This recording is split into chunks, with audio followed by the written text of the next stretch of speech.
हर हर गंगे, जय मां गंगे। मैं आशा करता हूं आप सभी स्वस्थ होंगे। मैं आचार्य महामाया प्रसाद। बंधुओं, सर्वप्रथम आप सभी को दीपोत्सव की बहुत बहुत शुभकामनाएं। संपूर्ण भारत राष्ट्र जो है बड़े आनंद और उल्लास से दीपोत्सव अर्थात दीपावली मना रहा है।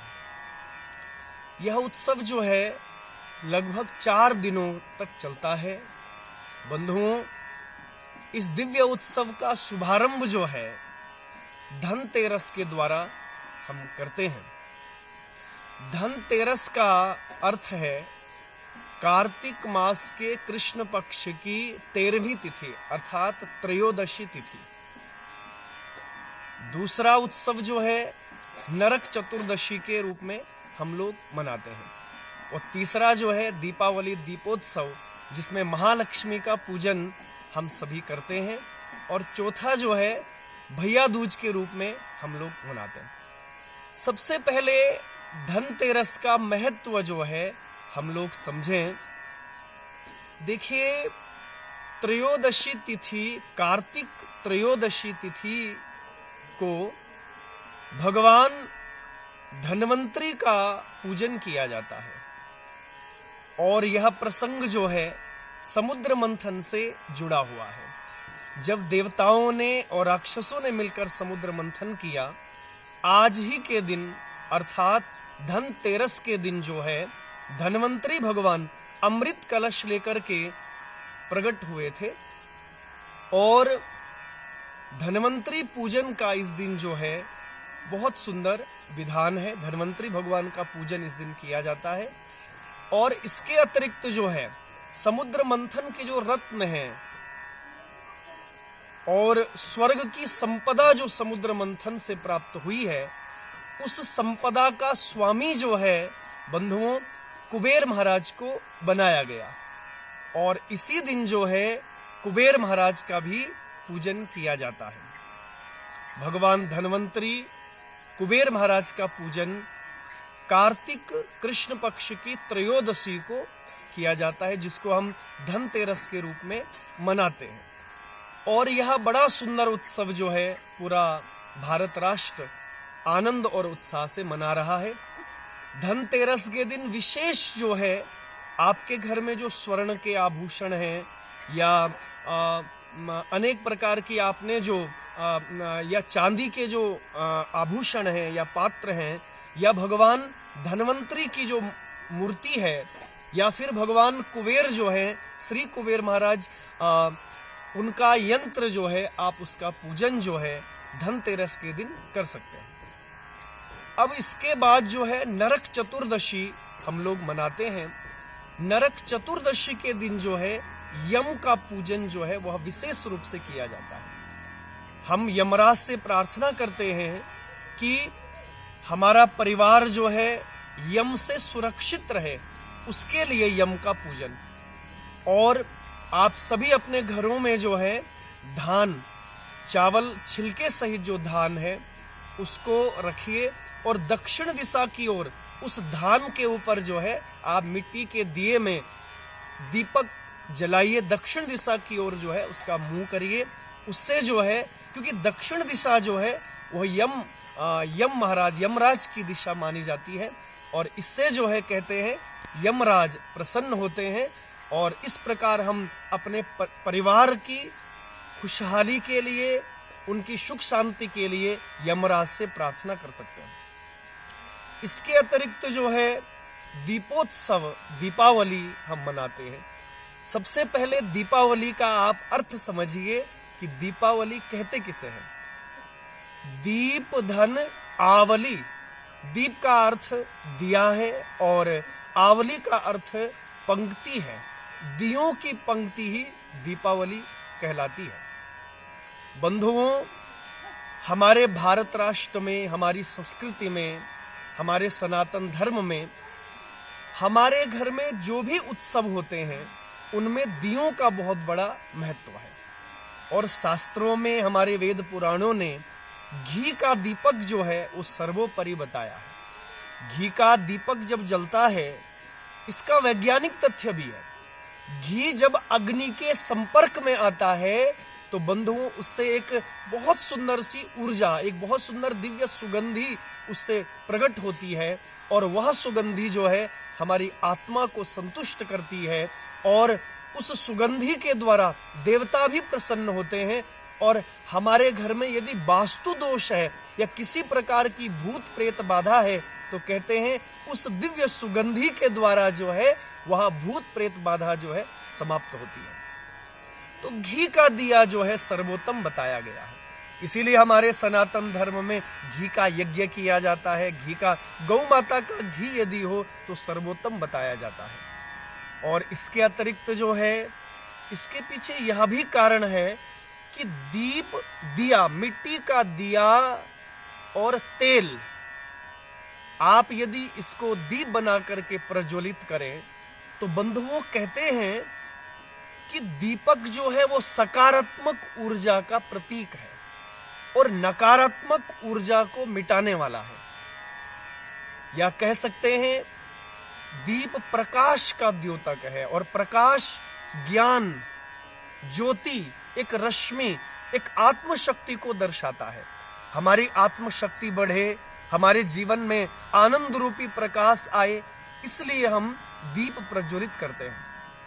इसके पीछे वैज्ञानिक कारण यह भी हो सकता है कि अभी ये जो समय है, वर्तमान समय, कार्तिक का महीना, बंधुओं इस कार्तिक के महीने से पूर्व बरसात के दिनों में जो हमारे घरों में नाना प्रकार के कीड़े पैदा हो गए हैं या हमारे घरों में नाना प्रकार के फंगस पैदा हो गए हैं, और जब भी हम बहुत सारी संख्या में अपने घरों में दिए प्रज्वलित करते हैं, दीप प्रज्वलित करते हैं, तो उसकी दिव्य सुगंधी के द्वारा जो है, उस दिव्य प्रकाश के द्वारा जो है, वह जो फंगस लगे हुए हैं या जो नाना प्रकार के कीड़े हैं वह नष्ट होते हैं। और दीप प्रज्वलित करने से हमारा वातावरण जो है बड़ा दिव्य होता है, बड़ा शुद्ध हो जाता है, और हमारे जो हानिकारक जो बैक्टीरिया है, यह जो समय है बंधुओं, यह बैक्टीरिया का समय है। कहते हैं कि इस समय बैक्टीरिया और वायरस जो हैं अपनी चरम सीमा पर होते हैं। यदि हम दीप प्रज्वलित करें, दिया यदि जलाएं, तो उस दीपक की शक्ति से जो है वायरस और वह हानिकारक बैक्टीरिया जो है हमसे दूर चले जाते हैं। और हमारे सनातन धर्म की परंपरा में तो कार्तिक मास जो है वह महीनों में सर्वश्रेष्ठ माना जाता है, और इस महीने में तुलसी माता का पूजन बहुत विशेष रूप से किया जाता है। और इसी महीने में तुलसी माता का विवाह जो है भगवान श्री हरि नारायण के साथ हुआ है। तो बंधुओं इस महीने में तुलसी जी के सन्मुख भी दीप प्रज्वलित करना चाहिए। और कहते हैं वैज्ञानिक तथ्य इसके पीछे है कि जो हम दीप प्रज्वलित करते हैं तुलसी के वृक्ष के नीचे, और कहते हैं वह, मैंने कहीं पढ़ा था कि उस दीप के द्वारा और तुलसी माता से होकर के जो प्रकाश आकाश की ओर जो जाता है, तो कहते हैं कि ओजोन परत जो है उस तुलसी वृक्ष के द्वारा जो प्रकाश निकल रहा है, ओजोन परत उससे शक्तिशाली बनती है, ऐसा मैंने कहीं पढ़ा है। तो हमारे शास्त्रों में जो दीप जलाने की जो परंपराएं हैं बंधु, वो बड़ी अद्भुत परंपराएं हैं। और घी जो है बहुत दिव्य माना जाता है, एक प्रकार की औषधि मानी जाती है, हमारा वातावरण शुद्ध और दिव्य बनता है। और इसके पीछे जो है ग्रहों का भी एक हम पक्ष रख सकते हैं कि दीप जो है मिट्टी से बन रहे हैं, और मिट्टी जो है वो मंगल ग्रह का प्रतीक है। और बंधुओं मंगल ग्रह जो है साहस और पराक्रम को बढ़ाने वाला है। और दूसरा तेल जो है शनि का स्वरूप है। हमारे घर में जो शनि की दशा है या शनि की दृष्टि है, वह दृष्टि जो है शांत हो जाए। तो दीपावली में जो दीप प्रज्वलित कर रहे हैं, हमारे सनातन धर्म में जो दीप प्रज्वलित कर रहे हैं, उनके पीछे वैज्ञानिक तथ्य भी है, आध्यात्मिक तथ्य भी है। और बंधुओं वैज्ञानिक तथ्य जो है ये भी माना जा सकता है कि दीप जब प्रज्वलित होता है तो दीप की जो लो है, वैज्ञानिकों का मानना है कि दीप की जो लो है उसके चारों ओर जो है एक चुंबकीय क्षेत्र का निर्माण होता है। और वह चुंबकीय जो क्षेत्र है बंधुओं, एक चक्र जो बन जाता है, और जो हमारे घर की ओर जो बाह्य रेडिएशन जो आ रही है, रेडिएशन का अर्थ है जो कि आजकल मोबाइल फोन के द्वारा या नाना प्रकार की वातावरण के द्वारा जो रेडिएशन जो आ रही है बंधुओं, उस रेडिएशन को हमारे घर के अंदर आने से वो रोकता है। इसीलिए हमारे सनातन धर्म में रंगोली बनाई जाती है और रंगोली के ऊपर नाना प्रकार के दीप प्रज्वलित किए जाते हैं। तो बाह्य जो रेडिएशन है, बाह्य जो नकारात्मक शक्ति है, उसको रोकने के लिए वो हमारे घर में प्रवेश न कर पाए, इसलिए हम सुंदर सा दीप प्रज्वलित कर रहे हैं।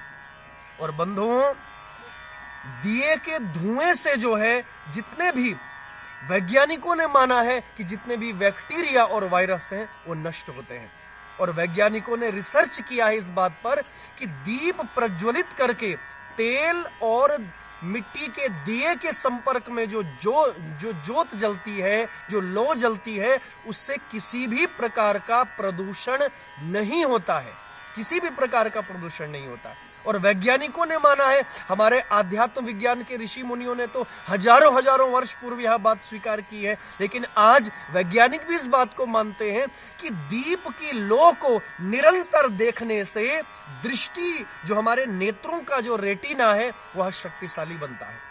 और इसके बिल्कुल विपरीत जो है, जो आज दीपावली में हम नाना प्रकार की चाइनीज लाइटों का प्रयोग कर रहे हैं, या नाना प्रकार के जो हम लोग विदेशी नाना प्रकार की बिजली के जो संसाधन हैं, उनका जो बल्ब का प्रयोग कर रहे हैं बंधुओं, वो हमारे नेत्र के रेटिना को जो है बहुत बड़ी हानि पहुंचाता है। तो यही अंतर है हमारे आध्यात्म विज्ञान में, भारतीय संस्कृति में और विदेशी संस्कृति में। इसलिए साथ ही साथ मैं यह भी प्रार्थना करूंगा कि इस दीपोत्सव के महाउत्सव में, महापर्व में आप विदेशी लाइट और बिजली के बल्ब का प्रयोग न करें। हमारा दीपोत्सव जो महापर्व है, दीपावली जो पर्व है, वह सहयोग की भावना को भी आगे बढ़ाता है। हमारे भारत राष्ट्र का एक बहुत बड़ा जो समुदाय, कुमार समुदाय है, पहले तो साधारण दिए ही बनाते थे, लेकिन अब बड़े सुंदर सुंदर रंग बिरंगे दियों का निर्माण कर रहे हैं।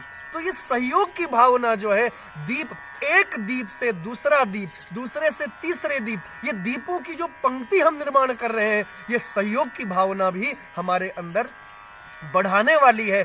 इसलिए हम वो जो हमारे कुमार भाई हैं, उनके मिट्टी के जो सुंदर सुंदर दिए हैं, उनको खरीद करके उनके घर के परिवार का हम चूल्हा जला सकते हैं। तो बंधुओं, आइए हम अपने घरों में दीपोत्सव को मनाएं आनंद और उल्लास के साथ। एक बार पुनः आप सभी को बहुत बहुत शुभकामनाएं। और आइए आज जो है हम महालक्ष्मी पूजन के द्वारा, श्री सूक्त के द्वारा जो है महालक्ष्मी के पूजन का भी विधान आज बताएंगे। आइए आप सभी को प्रणाम, बहुत बहुत अभिनंदन, बहुत बहुत